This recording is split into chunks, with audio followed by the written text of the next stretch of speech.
Good morning साथीहरू। ल है, अब चाहिँ बाटो चाहिँ यहीँ पुगेछ है साथी हो। सबैको छ। टाटा त नहिँडा नि हुने रहेछ।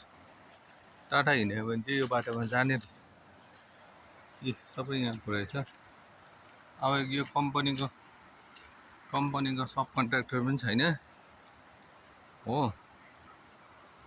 बाटो चाहिँ यहीँ पुगेछ है, भित्तामै पुगेछ। अब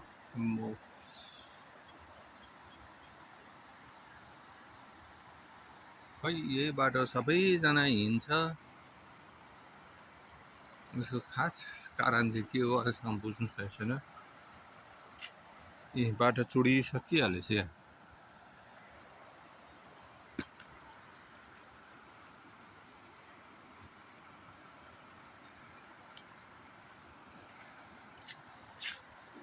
बाटो चुडेछ साथी हो।